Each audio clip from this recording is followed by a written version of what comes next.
Iya, Bapak Ibu, kami lanjutkan untuk kelompok 2 presentasi. Silahkan Budian untuk share screen sambil saya buka untuk presentasinya. Enggak, kita tutup. Ya, ini kan Assalamualaikum warahmatullahi wabarakatuh. Waalaikumsalam warahmatullahi wabarakatuh. Hamdan wa syukurillah amma ba'du la haula wala quwata illa billah. Yang kami hormati Ibu Wahyu sebagai fasilitator, Bapak Sunarto dan Ibu Rustiani sebagai pengajar praktik. Izinkan kami dari kelompok 2 untuk mempresentasikan hasil diskusi kami. Monggo Budian, hasil diskusi kami tentang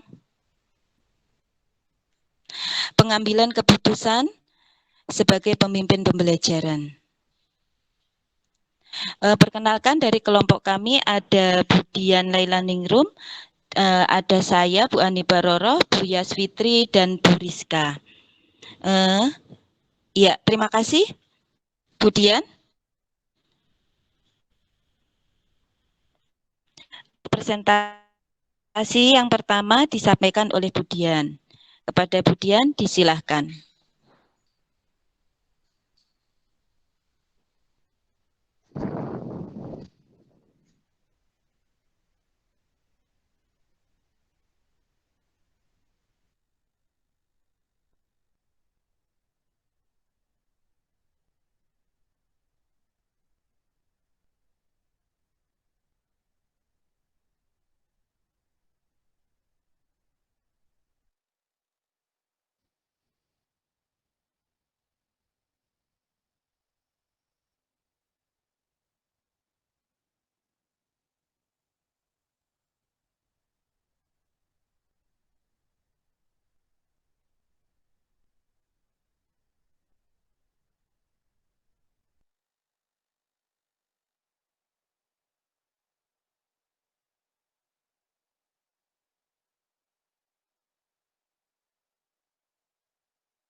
Baik Bu, saya akan melanjutkan presentasi dari Budian.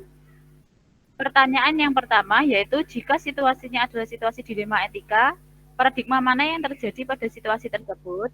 Apa nilai-nilai yang saling bertentangan dalam studi kasus tersebut? Kami menyimpulkan ada dua paradigma yaitu individu lawan masyarakat dan rasa keadilan lawan rasa kasihan. Tapi di sini yang dominan lebih ke rasa keadilan lawan rasa dan juga rasa kasihan. Dalam persiapan akreditasi dengan membagi kelompok kerja, tim dibagi sesuai tingkat komposisi dan kuantitas pekerjaan. Namun, dalam kelompok yang sudah dibagi ada salah satu anggota yang kesulitan untuk memulai tugasnya. Nilai yang bertentangan yaitu keadilan dan belas kasihan. Pertanyaan yang kedua yaitu siapa yang terlibat dalam kasus ini? Guru. Sesama guru nggih Bu, tetapi ini ada yang berperan sebagai koordinator dan juga guru yang bekerja sebagai tim yang mengerjakan tugas. Lanjut Bu. Pertanyaan yang ketiga yaitu fakta-fakta apa saja yang relevan dengan situasi ini. Yang pertama, Bu Laila menghitung dan membagi porsi kerja sesuai kuantitas pekerjaan dalam tim. Yang kedua, ternyata ada tim yang tidak berjalan semestinya yang akhirnya menyisakan pekerjaan di minggu terakhir. Yang ketiga, di bulan pertama, Bu Sri kesulitan memulai tugasnya karena kolaborasi dengan Bu Rahma belum terjadi. Yang keempat, pernyataan Bu Rahma masih saya kerjakan, membuat Bu Laila berpikir bahwa Bu Rahma mampu mengerjakannya. Yang kelima yaitu Bu Laila baru menelaah pekerjaan Bu Rahma di bulan Juni dan menemukan banyak kekosongan. Lanjut Bu Dian. Pertanyaan yang keempat, ini yang A, yaitu apakah ada unsur pelanggaran hukum dalam situasi tersebut atau uji legal? Tidak ada, karena pelanggaran di sini tidak berdasarkan hukum yang berlaku. Hanya kurangnya komunikasi yang dilakukan Bu Rahma kepada Bu Laila selaku koordinator kegiatan. Jika dari awal Bu Rahma mengatakan tidak mampu, mungkin permasalahan tidak akan muncul. Pertanyaan yang keempat B, apakah ada pelanggaran peraturan atau kode etik profesi dalam kasus tersebut atau uji regulasi? Ada, yaitu kurangnya tanggung jawab Bu Rahma dalam mengerjakan tugas yang sudah diberikan oleh Bu Laila. Selain itu, Bu Sri juga kurang tanggap dalam berkolaborasi. Seharusnya mengetahui kondisi Bu Rahma yang hamil 7 bulan, Bu Sri mau membantu pekerjaan Bu Rahma karena mereka berdua bekerja dalam tim, harus saling kerjasama, tidak bekerja sendiri-sendiri. Monggo Bu Yeswitri untuk melanjutkan presentasinya. Baik Bu Rizka, terima kasih atas waktunya. Untuk pertanyaan berikutnya yaitu nomor 4C, berdasarkan perasaan dan intuisi Anda, apakah ada yang salah dalam situasi ini? Ini termasuk uji intuisi. Nah, di sini ada yaitu kurangnya koordinasi antar anggota tim dalam menyelesaikan tugas. Bu Laila sudah berusaha setiap 2 minggu bahkan seminggu sekali menyadakan pertemuan rutin untuk membahas sejauh mana setiap tim menyelesaikan tugasnya.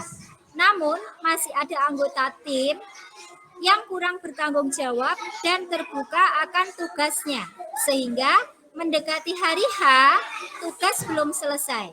Bu Laila harus menyelesaikan kekurangan tugas tersebut dengan mengorbankan waktu istirahat beliau. Kemudian yang 4D, yaitu apa yang Anda rasakan bila keputusan Anda dipublikasikan di media cetak atau elektronik atau menjadi viral di media sosial. Dan apakah Anda merasa nyaman?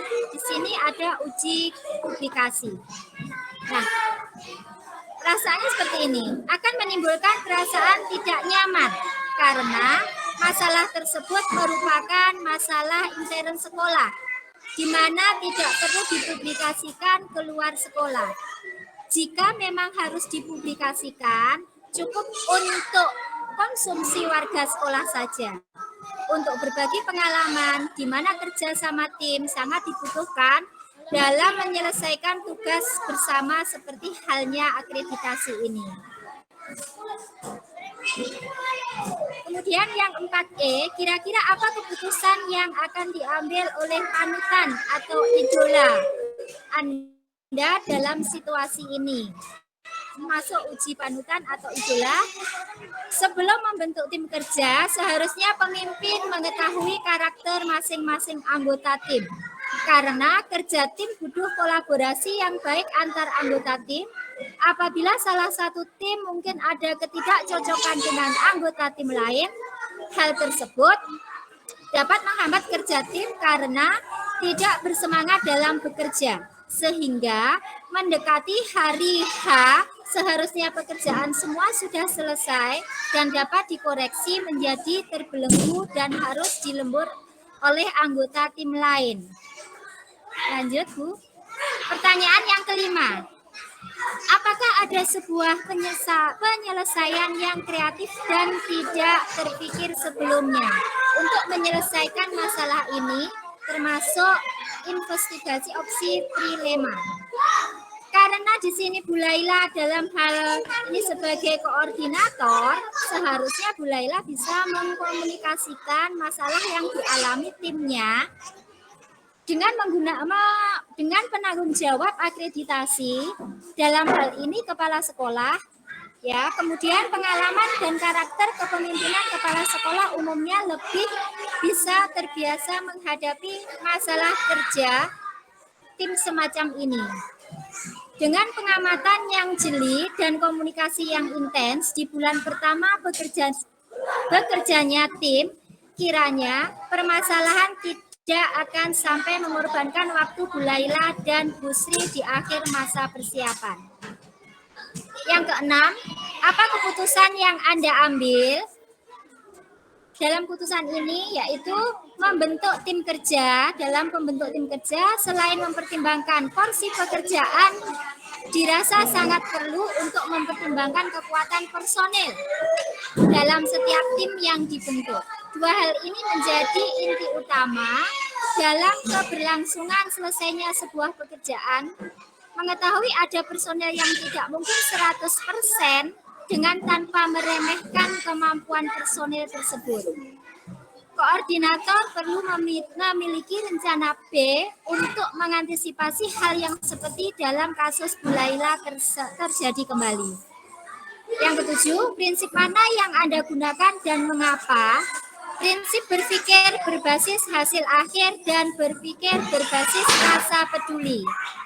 Karena Bu Laila menyikapi dengan mengambil bagian Bu Rahma dengan menggandeng Bu Sri dan berusaha menyelesaikan dalam 1 minggu dengan mengorbankan waktu istirahat mereka.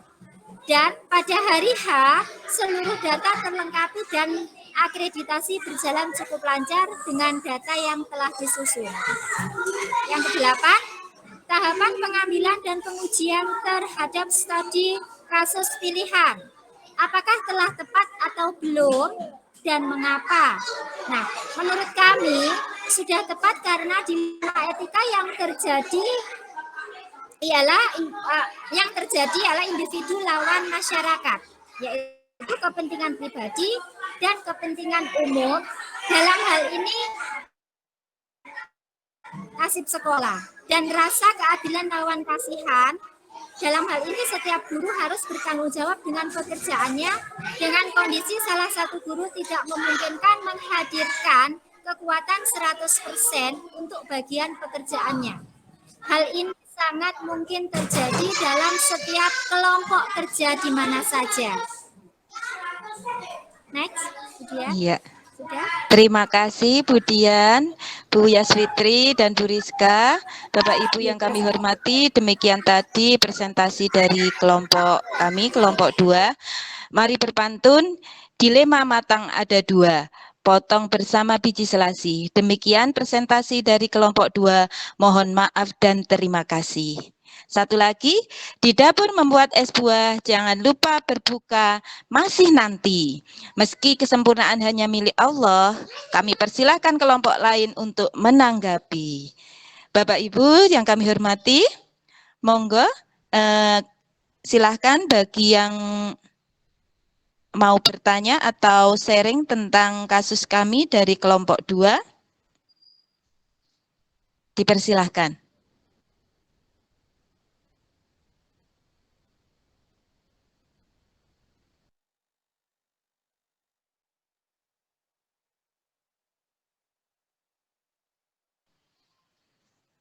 Iya, sepertinya sudah pas semua, Bu. Ini saya rasa ini sudah menjadi kasus di semua sekolah. Biasanya untuk ketika persiapan akreditasi itu pasti yang seperti ini, semuanya repot, semuanya bekerja sama dalam tim, itu tentunya yang telah dilakukan oleh Bapak Ibu guru semuanya. Monggo, barangkali ada yang sharing tentang kegiatan akreditasi, kegiatan rutin 5 tahun sekali.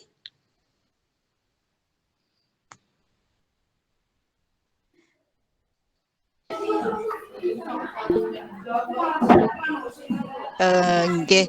Monggo Bu Aring, dipersilahkan. Ya, baik. Baik Bu, terima kasih atas waktu yang diberikan kepada saya. Tadi sangat menarik sekali terkait akreditasi. Kebetulan saya juga termasuk salah satu tim akreditasi di sekolah saya, Bu. Nah, terkait kasus tersebut, yang saya alami di sekolah, ini kan memang akreditasi sekarang itu berbeda dengan tahun-tahun yang lalu. Bahwa di sini kita sudah menggunakan dari sistem IT-nya juga. Nah, di sini karena di setiap lembaga itu tidak semua guru menguasai ilmu pengetahuan dan teknologinya. Nah, terutama bagi guru-guru yang senior.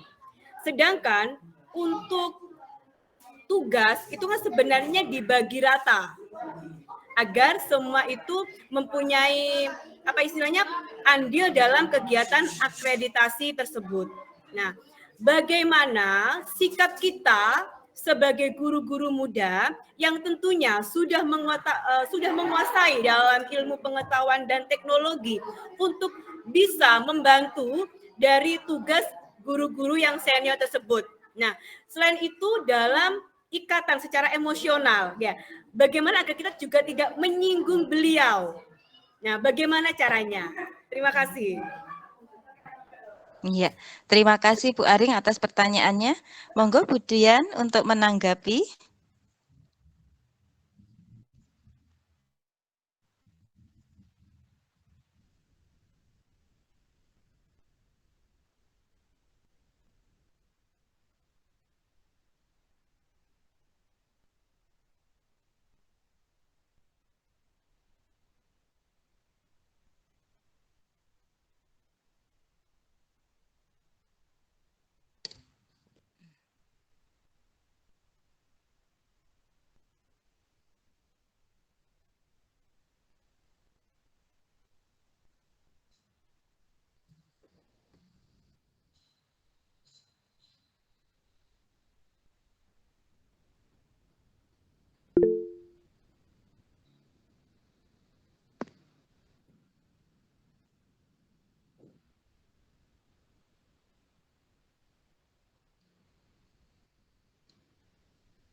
Ya.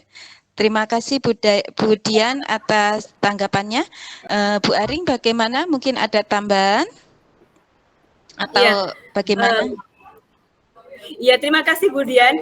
Berarti sangat bermanfaat sekali bagi saya, Bu. Ternyata kita harus istilahnya menghormati setiap kemampuan dari masing-masing ya, Bu. Kita sebagai yang muda menghormati yang tua, sedangkan yang tua ya sudah saling menghormati yang muda juga ya, Bu. Terima kasih ya Bu Dian atas jawabannya. Iya. Terima kasih Bu Dian dan Bu Aring. Selanjutnya dari Bu Atika, monggo dipersilahkan. Ya, terima kasih Bu Ani. Ini masalah tadi kasus Bu Ani tadi, di dalam kasus tadi kan ada paradigma dilema etika itu ya Bu. Tadi kasusnya Bu Ani itu masuk ke individu lawan kelompok, terus rasa keadilan lawan rasa kasihan gitu ya Bu. Yang masuk cuma itu ya Bu ya. Ini cuma menambahkan seumpama yang jangka pendek lawan jangka panjang itu bisa masuk apa gimana Bu? Soalnya kalau akreditasi itu hubungannya kan juga jangka panjang gitu. Mungkin bisa dimasukkan atau gimana, mungkin seperti itu. Cuma itu saja Bu yang ingin saya tambahkan. Iya, terima kasih Bu Atika. Iya, terima kasih atas tambahannya. Mungkin teman-teman mau menanggapi apakah ini bisa ditambahkan atau tidak, atau memang ini harus ditambahkan, karena akreditasi tadi memang tidak instan, perlu persiapan yang panjang. Gimana tanggapannya Bu Yas? Bu Ani, terima kasih. Untuk paradigma yang disampaikan Bu Atika tadi, jangka panjang dan jangka pendek, itu sebetulnya ya juga masuk ya Bu Dian ya. Tapi kemarin itu kita kan ya betul yang disampaikan, waktu akreditasi itu kan perlu proses, kita nggak mungkin langsung instan, langsung begitu jadi dan lain sebagainya. Jadi butuh proses. Jadi tepat sekali disampaikan Bu Atika. Terima kasih, itu bisa dimasukkan sebagai tambahan dari kelompok kami untuk paradigma jangka panjang dan jangka pendek seperti itu. Terima kasih Bu Yas Fitri dan Bu Atika. Pertanyaan selanjutnya, monggo Pak Samsul, masih ada waktu ini. Terima kasih Bu. Saya tidak bertanya karena sudah, tapi saya hanya menambahkan saja karena saya dan kelompok saya sedikit iri dengan kelompok lain yang berpantun. Jadi sebelum jadi saya akan menambahkan pantun. Biar tidak kesannya itu 4 kelompok aja, yang satu kok enggak kompak gitu. Saya sampaikan pantun. Beli nasi di rumah Bu Paitun. Bu Paitun istrinya Pak Kumis. Meskipun kelompok kami di awal tidak berpantun, akan tetapi kelompok kami selalu eksis. Terima kasih. Luar biasa Pak Samsul. Iya, terima kasih. Kita harus kompak berpantun gitu ya Pak Samsul. Oke. Iya. Mungkin ada tambahan lagi atau pertanyaan? Oh, monggo Bapak Suparlan, dipersilahkan. Terima kasih untuk kelompok Budian, hanya menanggapi saja, tidak bertanya, karena juga belum banyak tentang akreditasi, saya juga belum banyak terlibat. Gini, pandangan saya dari apa yang dilakukan tadi sebenarnya sudah betul, cuman karena itu sama-sama panjang ya, proses akreditasi itu sama-sama panjang, dan seperti yang diungkapkan Bu Aring tadi, yang muda itu kemampuannya lebih baik karena memang pengetahuan akhir itu mendapatkan, sedangkan yang lebih tua itu kurang.